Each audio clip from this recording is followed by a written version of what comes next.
Hello everyone, welcome to ITLS academy. हमारे lecture का topic है हीट प्रिजर्व्ड फूड। हम ऐसे फूड्स के बारे में पढ़ने जा रहे हैं जिनको हीट देकर हीट की मदद से प्रिजर्व करके रखा जाता है। So here we are starting with heat preserved food.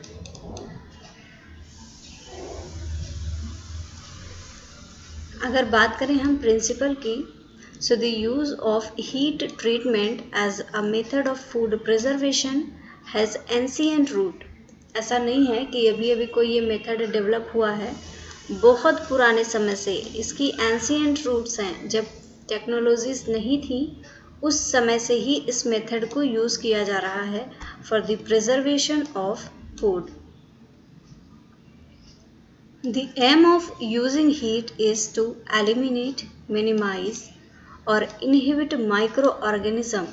कोई भी अगर माइक्रोऑर्गेनिज्म है, कोई भी पैथोजन है, कोई भी डिसीज कॉजिंग माइक्रोऑर्गेनिज्म है, तो उसके एलिमिनेशन और मिनिमाइजेशन के लिए हीट ट्रीटमेंट का यूज़ किया जाता है। As well as enzymatic activity. ऐसी enzymatic activity if it was allowed to proliferate would make the food unsafe or otherwise unfit for human consumption। ऐसी एंजाइमिक एक्टिविटीज़ जिनको कि अलाउ कर दिया जाए तो वो प्रोलिफरेट करेंगी और जो फूड है उसको सेफ नहीं रहने देंगी, या फिर कुछ ऐसा कर देंगी कि वो अनफिट हो जाए ह्यूमन कंजप्शन के लिए। तो ऐसे एंजाइम्स की एक्टिविटी को भी एलिमिनेट किया जा सकता है, मिनिमाइज किया जा सकता है bye the use of heat treatment.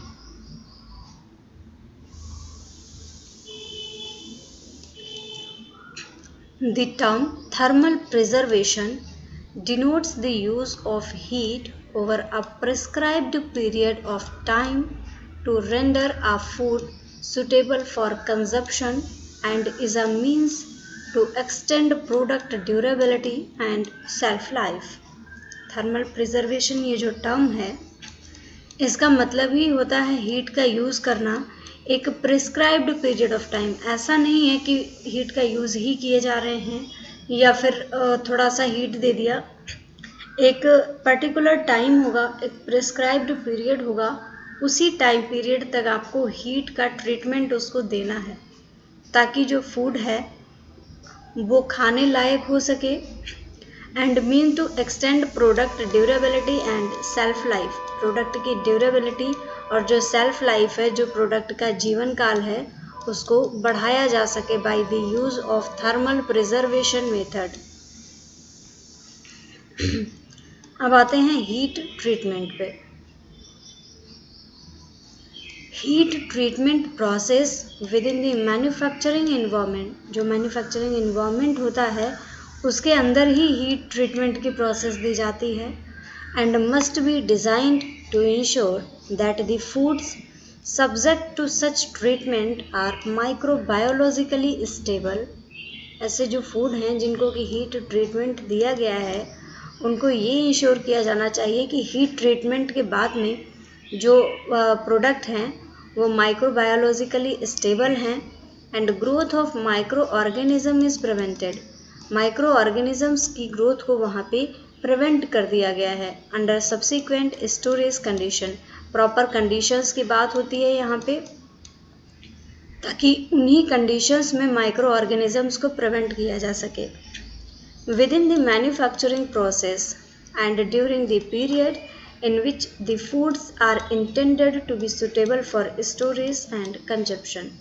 जो मैन्युफैक्चरिंग प्रोसेस होती है उसी प्रोसेस के दौरान ही ये हीट ट्रीटमेंट दिया जाता है और जो कि जो स्टोरेज होता है, जो खाने के लिए फूड का यूज़ किया जाता है, उसके लिए सूटेबल होता है और उसको सेफ रखने में मदद करता है।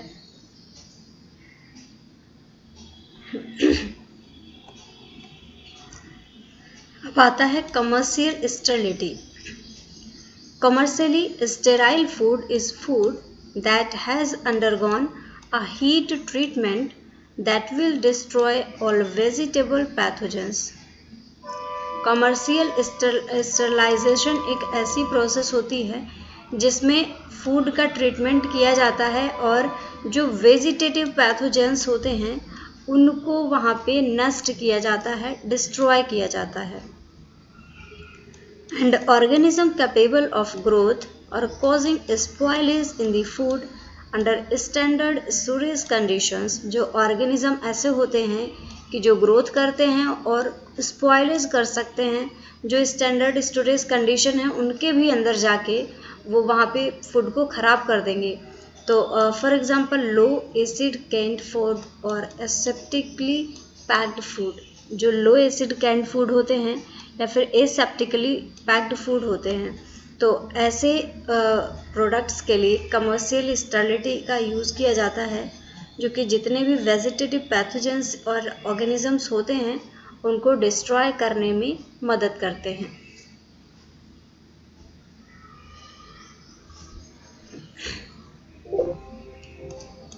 All low acid foods having in any part of them, जो भी लो एसिड फूड होते हैं उनमें किसी भी पार्ट में pH वैल्यू ऑफ 4.5 और एबव, अगर pH की वैल्यू 4.5 होती है या फिर इससे ज़्यादा होती है, and intended for storage under non refrigerated conditions, और अगर ऐसी कंडीशंस हैं कि उनको बिना रेफ्रिजरेशन के स्टोर करना है तो क्या करना चाहिए, must be subjected to the minimum botulinum process. एक ये प्रोसेस होती है मिनिमम बॉटुलिनम प्रोसेस। इसमें क्या होता है, that is one that will reduce the probability of survival of clostridium botulinum. जो क्लोस्ट्रीडियम बॉटुलिनम होता है लगभग pH 4.5 या इससे एबव पे सर्वाइव करता है। तो ये जो प्रोसेस है मिनिमम बॉटुलिनम प्रोसेस, इसके द्वारा क्लोस्ट्रीडियम बॉटुलिनम को मिनिमाइज किया जा सकता है, रिड्यूस किया जा सकता है by at least 12 decimal reduction. 12 decimal का रिडक्शन समझते हैं 10 to the power -12, मतलब 0.120 फिर 1, ये होती है 12 डेसिमल रिडक्शन। इतना ज़्यादा अमाउंट को कम किया जा सकता है। Unless the formulation or water activity or both of food is such that it can be demonstrated that growth of strains or forms of the organism cannot occur। इस तरीके से फॉर्मुलेशन हो यूज़ का या फिर उसकी वाटर एक्टिविटी इस तरीके से हो कि जो फूड है उसकी ग्रोथ या स्ट्रेन्स जो है उसके ऑर्गेनिज्म के वो ना हो सके।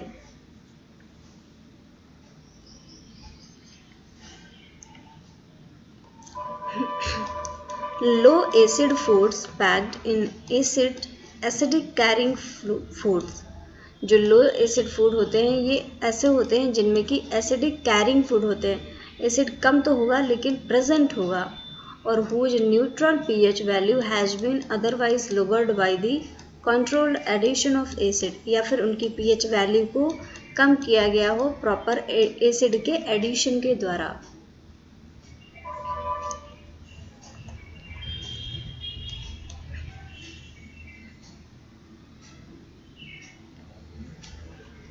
Water used for manufacturing purpose, including that used in making up products or likely to come into direct contact with the product। जो वाटर है जो कि मैन्युफैक्चरिंग प्रोसेस के लिए यूज़ किया गया है, इसके साथ में ही used in making up products को यूज़ करने के लिए बनाने के लिए यूज़ किया गया है, या फिर जो प्रोडक्ट है उसके डायरेक्ट कांटेक्ट में आया है, तो जो वाटर है वो पोटेबल क्वालिटी का होना चाहिए।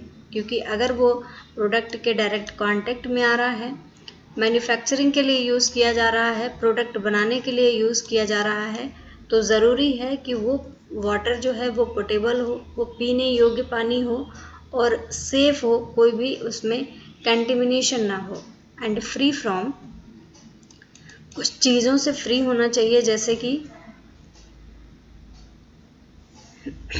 substances in quantities likely to cause harm to health। ऐसे सब्सटेंस उसमें नहीं होनी चाहिए, ऐसी कोई भी क्वांटिटी उसमें नहीं होनी चाहिए जो कि हेल्थ के लिए हानिकारक हो।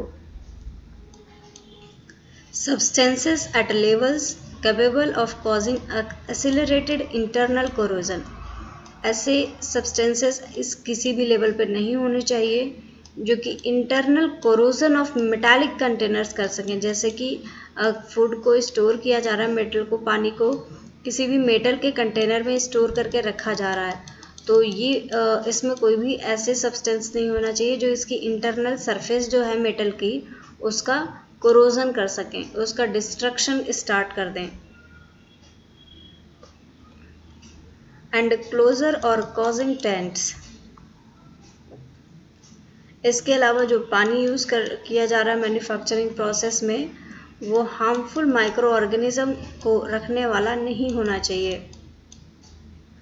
उसमें कोई भी माइक्रो ऑर्गेनिज्म ऐसा नहीं होना चाहिए जो कि किसी भी लेवल पे हार्म पहुंचा सकता है। To maintain the required microbiological standard, water should if necessary be chlorinated or otherwise adequately treated। ये जो रिक्वायर्ड माइक्रोबायोलॉजिकल स्टैंडर्ड्स हैं वाटर की क्वालिटी के लिए, तो वाटर को इसके लिए सेफ बनाने के लिए क्या कर सकते हैं, क्लोरीनेशन की प्रोसेस कर सकते हैं। क्लोरीनेशन की प्रोसेस में क्या होता है, क्लोरीन का एडिशन किया जाता है। और अदरवाइज एडिक्वेटली ट्रीटेड, या फिर कोई ऐसा इक्विपमेंट जैसे कि आजकल लोग आरओ लगवाते हैं, इस तरीके से कोई इक्विपमेंट होना चाहिए जो कि वाटर को फ्रेश कर सके, फिल्टर कर सके, ताकि वो अपने माइक्रोबायोलॉजिकल स्टैंडर्ड्स को मीट कर सके और हार्मफुल माइक्रो ऑर्गेनिजम्स को वहाँ से हटाया जा सके।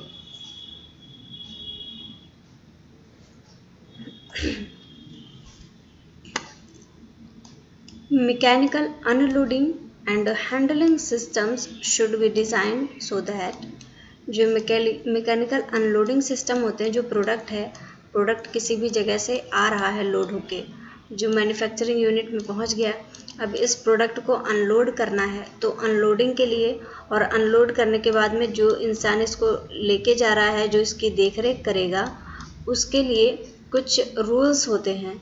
तो कुछ रूल्स बनाए गए हैं, प्रोटोकॉल्स बनाए गए हैं, उनमें से कुछ यहाँ पे दिखाए गए हैं। जैसे कि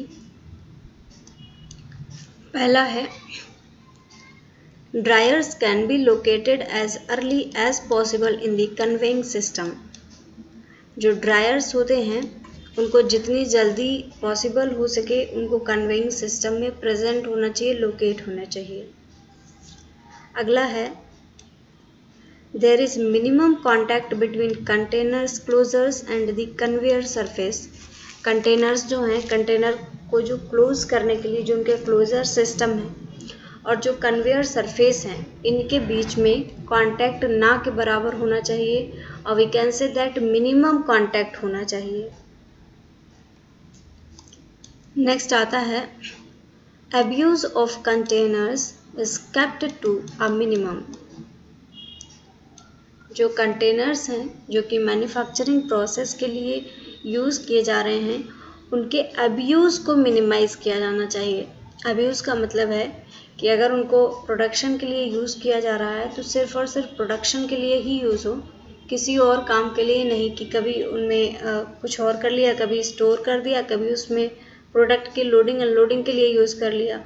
तो इस तरीके से नहीं करना चाहिए। जो अब्यूज़ है उसको मिनिमम रखना चाहिए, कोई भी गलत तरीके से यूज़ को मिनिमाइज कर देना चाहिए।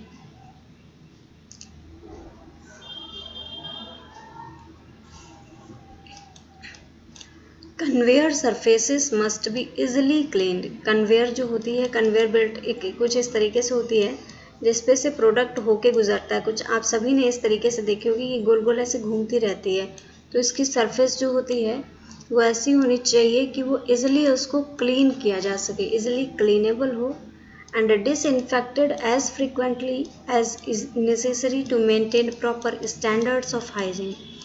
इसका डिसइंफेक्शन करना चाहिए और इतनी कह सकते हैं फ्रीक्वेंटली करना चाहिए कि जितना जो नेसेसरी हो प्रॉपर स्टैंडर्ड हाइजीन के लिए जो जो स्टैंडर्ड्स बनाए गए हैं उनके अकॉर्डिंग हो, स्टैंडर्ड्स को फॉलो करे, इसलिए उसकी फ्रीक्वेंसी थोड़ी सी ज़्यादा होनी चाहिए। अब आता है इन कंटेनर हीट ट्रीटमेंट।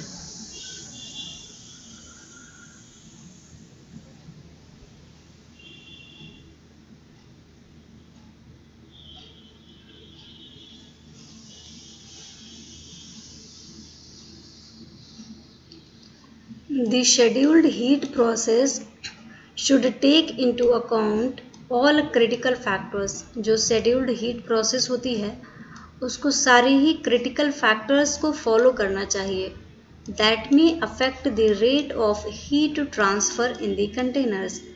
क्योंकि ये जो critical factors होते हैं ये कंटेनर से जो हीट ट्रांसफ़र हो रही है या कंटेनर में जो हीट ट्रांसफ़र हो रही है उसको अफेक्ट कर सकते हैं, उसके रेट को अफेक्ट कर सकते हैं.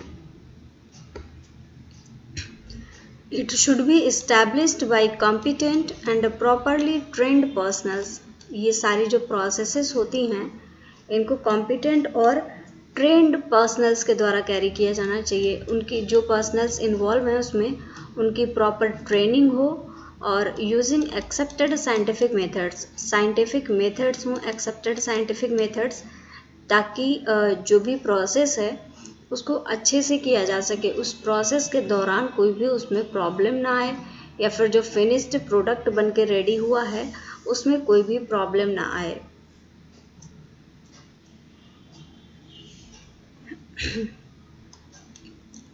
Product preparation and filling operations. जो प्रोडक्ट को प्रिपरेशन के लिए प्रोसीजर्स यूज़ किया जाते हैं या जो फिल कर रहे हैं प्रोडक्ट को, कोई भी प्रोडक्ट है यहाँ कंटेनर्स में है, कंटेनर से दूसरे कंटेनर में उसको लोडिंग करनी है. For example setting of head space. अगर हेड स्पेस की सेटिंग कर रहे हैं that may affect the integrity of the container closure और the rate of heat penetration should be carefully controlled.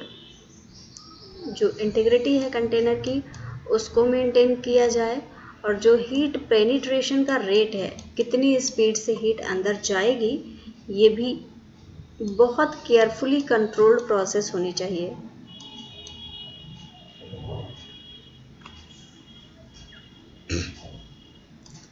The efficiency of the closing or sealing operations should be checked before processing begins.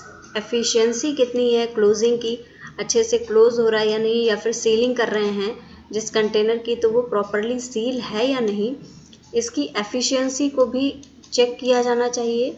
और ये होना चाहिए before processing begins. ऐसा नहीं है काम चल रहा है आप बीच में चेक कर रहे हैं.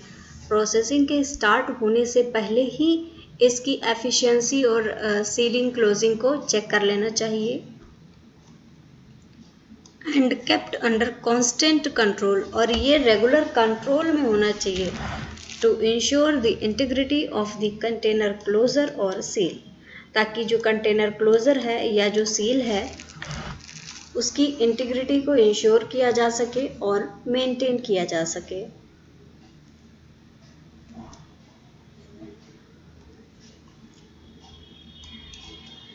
Temperature distribution test should be undertaken on all processing equipment.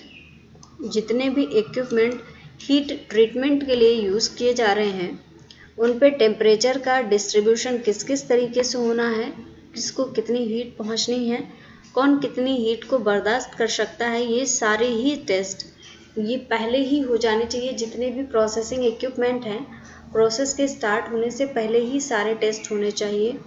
And a venting schedule established for each type of processing unit. हर टाइप की प्रोसेसिंग यूनिट जो होती है उसके लिए एक वेंटिंग शेड्यूल बनाना चाहिए.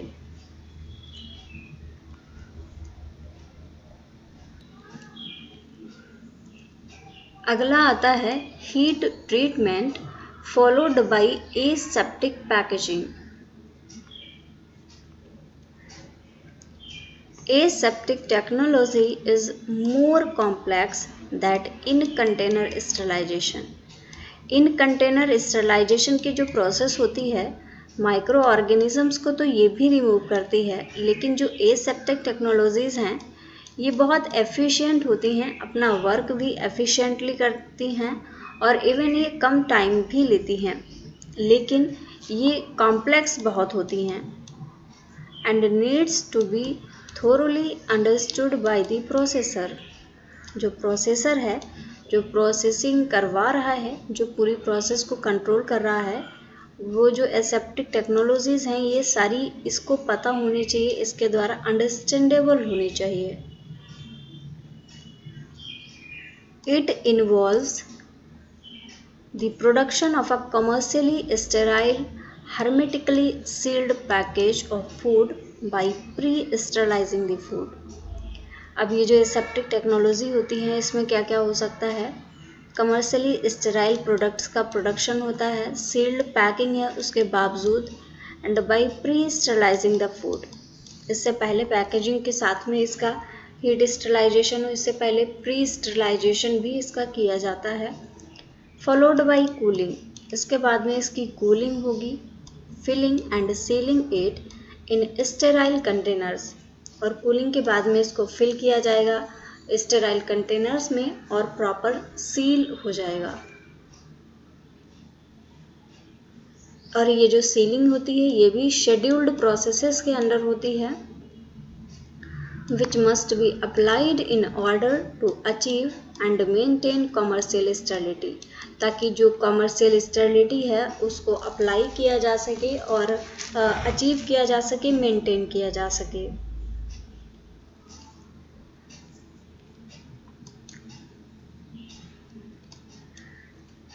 प्री प्रोडक्शन स्टेरिलाइजेशन, एक नया वर्ड आया, प्री प्रोडक्शन मतलब प्रोडक्ट के बनने से पहले ही उसका स्टेरिलाइजेशन।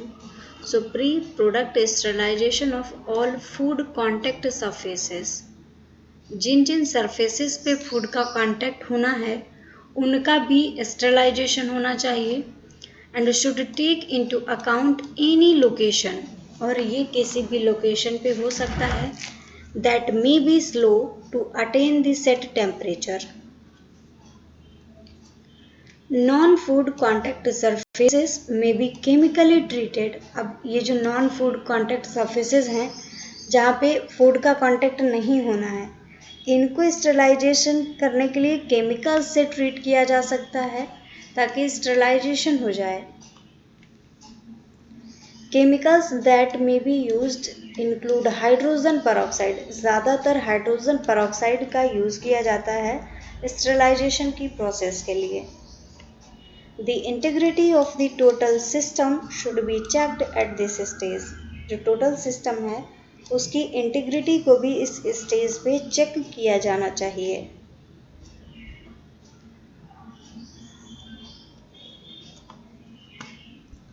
कुछ जनरल कंडीशंस भी होती हैं।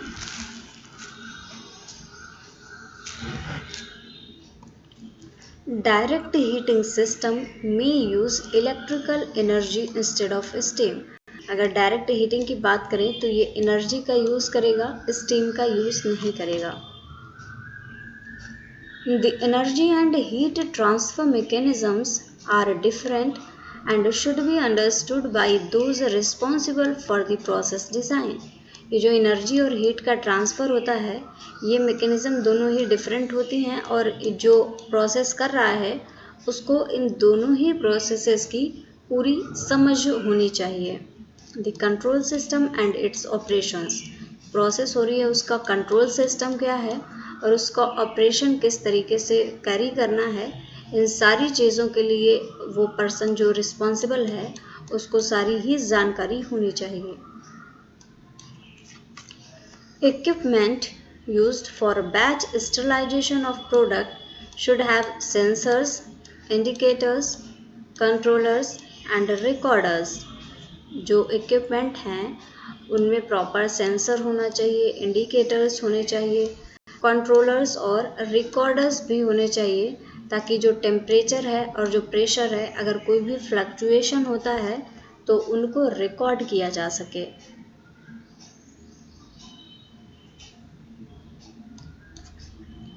Any method used for microbiological documentation of packaging should be compatible with the packaging material.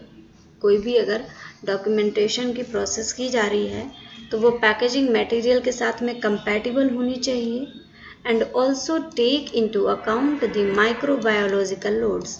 Microbiological load उस पर कितना है इस चीज़ को भी बहुत अच्छे से ध्यान में रखा जाना चाहिए।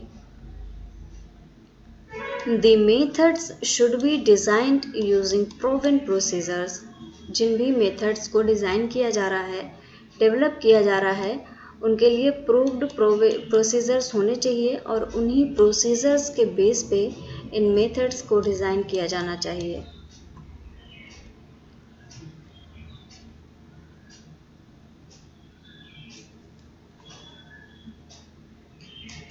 Packaging materials that are microbiologically decontaminated by the foregoing methods should be protected from recontamination. ऐसे प्रोडक्ट जिनको कि कंटेमिनेट किया गया है, जिसको डीकंटेमिनेट कर लिया गया है, कि उसमें से माइक्रो ऑर्गेनिजम्स को हटा दिया गया है, कंटेमिनेशन को हटा दिया गया है, उनके लिए बहुत ज़रूरत पड़ती है कि उनको प्रोटेक्ट किया जाए ताकि उनमें दोबारा से किसी भी कंटेमिनेशन की कोई भी आसार ना हो या दोबारा से कोई भी कंटेमिनेशन ना हो सके।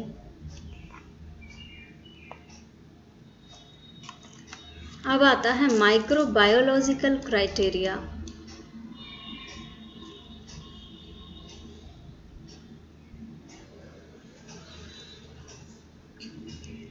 Food safety criteria are used to assess the safety of a given product or batch and apply throughout the shelf life.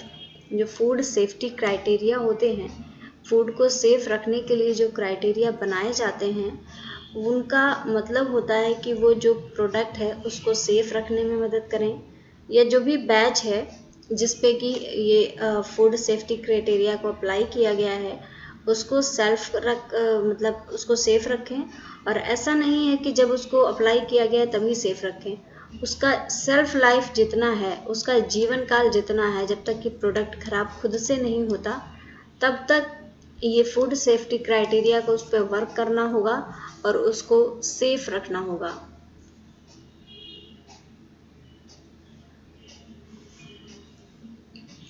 Food safety criteria must be met, and if they are not, then the manufacturer cannot place the food on the market, or if the food is already distributed, the manufacturer must withdraw or recall the batch involved from the market.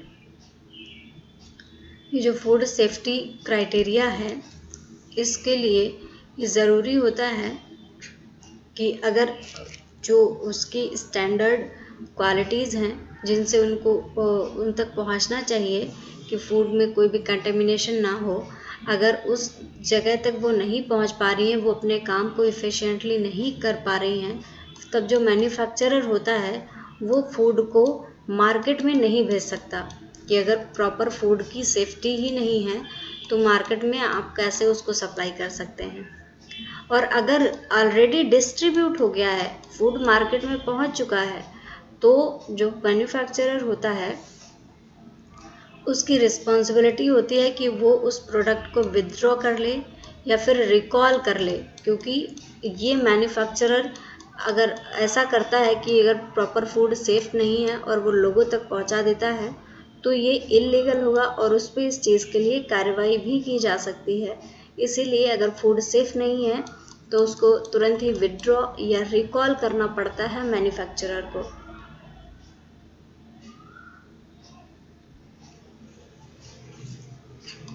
Process hygiene criteria help slow that the production processes are operating correctly at designated stages of manufacturing and handling. ये जो hygiene की processes होती हैं, hygiene criteria जब apply किया जाता है तो जो प्रोडक्शन प्रोसेसेस हैं ये उनको स्लो कर देती हैं, और जो मैन्युफैक्चरिंग और हैंडलिंग की जिन स्टेजेस पे उनको अप्लाई किया जाता है उसको ये प्रॉपर हाइजीन प्रोवाइड करती हैं।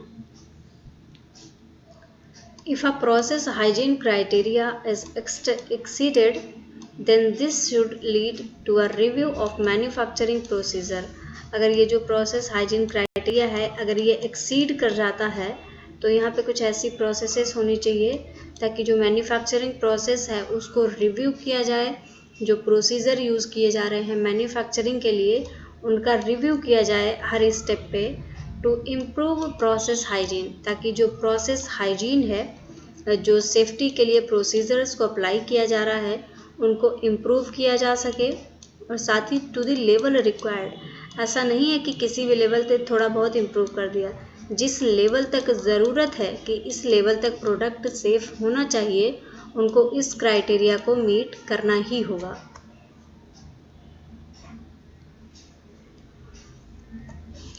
So thank you guys for watching this session. अगर आप कोर्स को ज्वाइन करना चाहते हैं तो लिंक आपको डिस्क्रिप्शन में मिल जाएगा, वहाँ से ज्वाइन कर सकते हैं। फॉलो करिए ITLS अकेडमी को on various social media platforms. Thank you for watching this session.